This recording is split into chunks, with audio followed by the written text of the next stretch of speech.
Hey, we're here with Dan Paladin, finally in our last episode of the podcast for this PAX Online, EGX Online, demo of Alien Hominid Invasion, everything happening at once. So how are you today, Dan? The demo has been available for a couple days and now it's the last set of days for people to play it. How are you feeling? Well, I've been looking forward to this for a while because these kinds of things give me so much information and give all of us so much information on what people think of the game, and thankfully the results are quite positive and the feedback's constructive. I couldn't ask for it to go better, really. If we go to this PAX Online experience, how do you feel about it? Because you guys have been going to events for decades, right? So it's kind of weird to make them online. So how do you feel about this change for this year? You know, there's pros and cons to them, and I think one thing that's been pretty cool is the fact that our demo is online lets people who can't make it to the show able to play, and there's also not a line. So we're able to get more people playing our demo than we normally would at the show, which is the upside. I guess the downside is you don't get to say hi to people directly, and you know, when you're going around the show and you kind of naturally say, oh, look at that, oh, what's that, that's cool, that's gone too. So it's kind of, those are the bummers, but I think overall, you know, we have a good community that's there, and the fact that it's international, I think, sort of makes up for it, maybe even puts it in a better spot. I think I want to try and see if we can have more online demos going forward in the future when we're making other stuff, because it's just been so beneficial. That's great. It's always good, you know, this kind of forced changes maybe help you experiment something that you wouldn't necessarily have tried before. I was just going to say, yes, definitely going to trade shows, you have this immediate feedback with the players, right? And it's not only what they say after they play or when they fill the survey, but also you see their faces and their emotions and their reactions while they're playing. And that's something that I guess during this PAX Online has been replaced through people writing super fast on Discord channels or just reacting with emojis. So it's completely different, right? But it's still kind of there. Yeah, and you know, we get metrics too, meaning we can see the average of how people performed, where they might have had trouble. Nobody individually, so nobody worry. We don't collect data that way. It's just I can see, you know, how many kills per death for the average alien and how long they live and how much their health regenerates. That kind of stuff really helps balance. So the more of these we get, the better. So that's been really cool too. I guess that's the equivalent of watching people play on the show floor for a few days. So how do you feel about the sentiment from players overall? There's all this communication through Discord, social media. Have you been watching some streamers maybe? How do you feel about their reactions and their feedback about the game? I think it's pretty cool. I think watching someone learn all the ins and outs and how to use their abilities to survive better,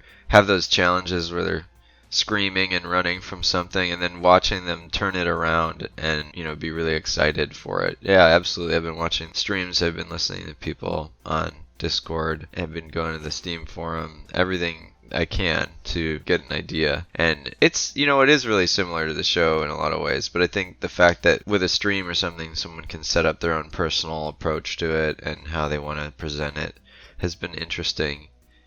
I guess it's, you know, it's like if the game was out, but, you know, so I get to be a little spoiled and act like maybe the game's kind of out for a second. Mm-hmm. And that's, you know, that's always one of my favorite times in development, because it takes years and then you finally get that thing at the end and you can watch how people interact with it. So, you know, it always spoils me a little bit, but it's been amazing. Everybody's been so positive and cool and thoughtful. So, you know, we have surveys that they can fill out when they play the demo, which have been awesome. You know, you can see, you know, what do people think, and yeah, just collecting all of that.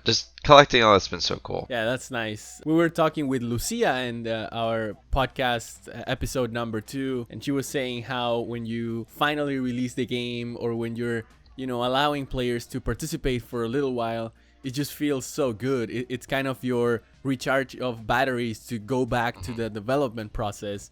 So what you're saying here is that it's kind of the same for you, right? You see their emotions, you see their learning process throughout the game, how they engage with the game, and it's recharging your batteries to go back to the desk and keep working to get the game done, right? Yeah, back when the Behemoth was new and there were only a few of us remember Tom would always, you know, say this thing. He's like, you just got to think about when it's in their hands, when they're playing it, you know. And he's right. If you think about who it's for and everything, it's exciting. And then when you get to actually see that for a second for one of the shows, and then when you go back to your desk, you're a little more energized because you have that boost. Yeah, awesome. And it always feels good, so that's really nice. And we can see that across the board. I think Aaron on the first episode of the podcast said something very similar. So we were all super excited to bring this game to everybody. And now it has been out for a while. A lot of people has played it. There's good feedback. So batteries are fully charged to go back and keep working. But we still have a couple more days, right? And there were some changes already made based on the demo that we presented not too long ago on actually yesterday on one of our streams, right? Yeah, and there's some other ones that are, of course, that are being done, but they're larger tasks, so they're not going to be there for the demo. But yeah, we already, that's the other kind of neat thing that I didn't think about earlier is we're working on the game in between all these show days. So even though the demo's up and running, we're making changes. They're just not live because we'd have to test them, and some of the changes are more volatile and could cause problems. So yeah, we've been working on the game while the show's going, that's somewhat true because we don't always send everyone we have out to the shows. But with this environment, we've all been able to keep working on the game while the feedback's rolling in, and it feels pretty cool. It's almost like when your favorite song is on while you're getting something done, you know? Yeah, it sounds good. Based on all the data and all the information, do you have any cool stats that you can share with us today, things that have been happening? I remember one that we mentioned on stream not too long ago. That's after the first 2 days or the first 3 days of the demo, someone had like 14 hours of gameplay or something like that.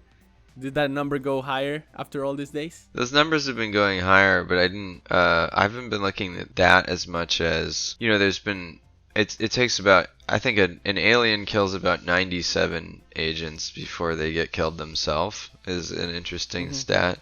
And I've been keeping an eye on that, especially after the changes we've made. The game is slightly more difficult than it was on the first release here for the demo. So if you play the demo, you know, going forward from now, the game's a little bit harder, but it isn't really that much harder. It's just the enemies have a presence.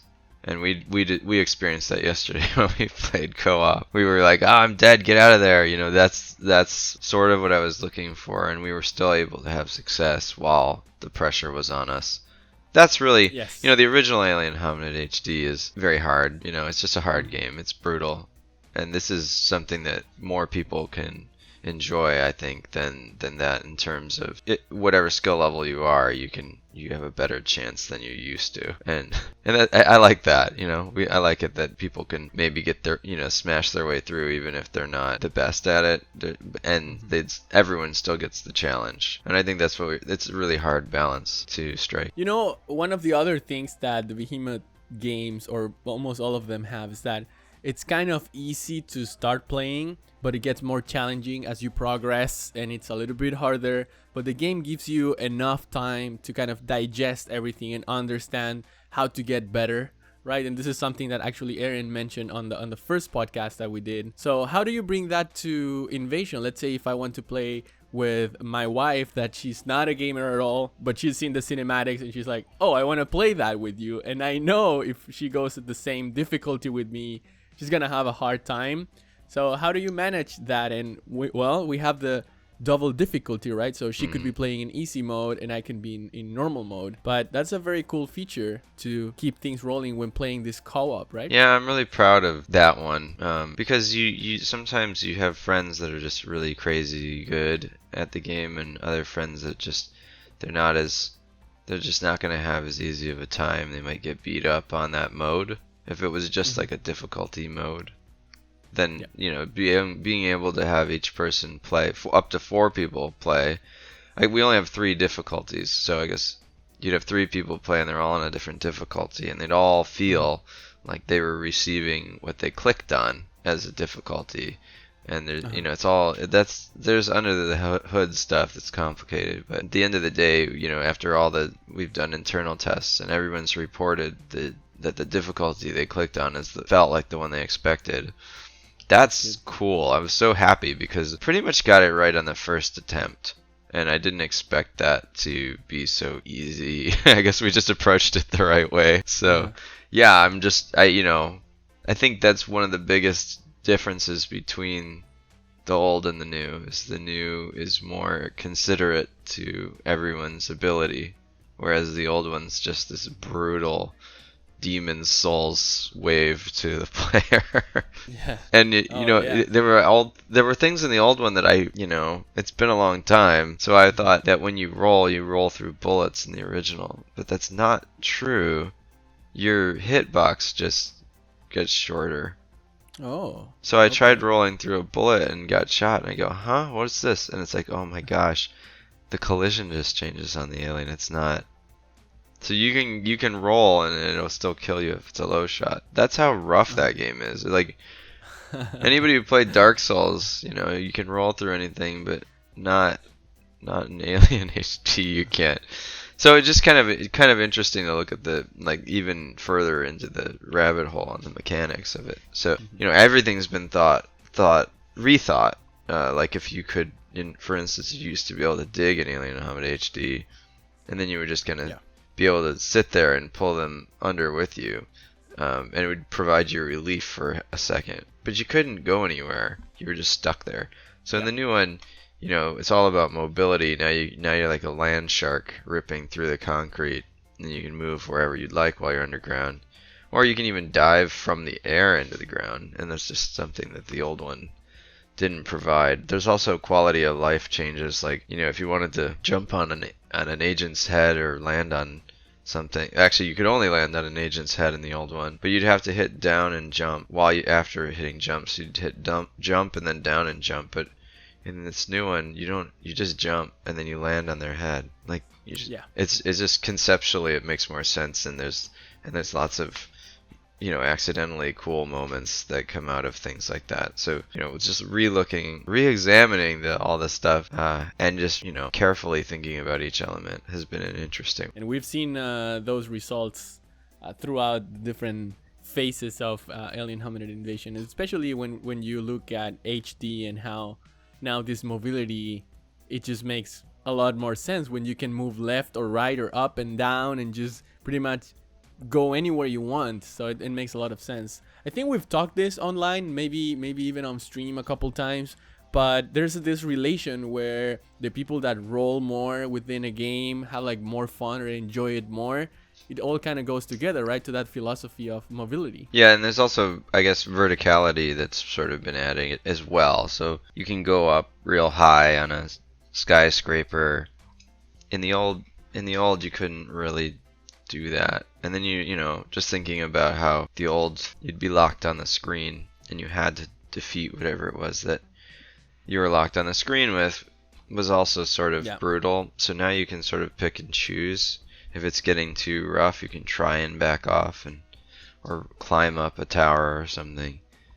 I think being able to decide if something's too hot and you want to run off and come back, or even loop around. You can run and loop around. So if you're just feeling like I cannot go that way, you don't have to. Yeah, it's up to the player, I guess. The player chooses how crazy they want to go. Something that happens to me all the time. The higher I go, the more that I want to just dive from the edge of the building to all the way to the end. Yeah, I keep wanting to do something with that too. It just feels like if you jumped off of a building and you were falling for like 6 seconds, I want to make it so it's like there's some kind of shockwave or something, because I feel like I keep feeling like I want something epic after jumping off that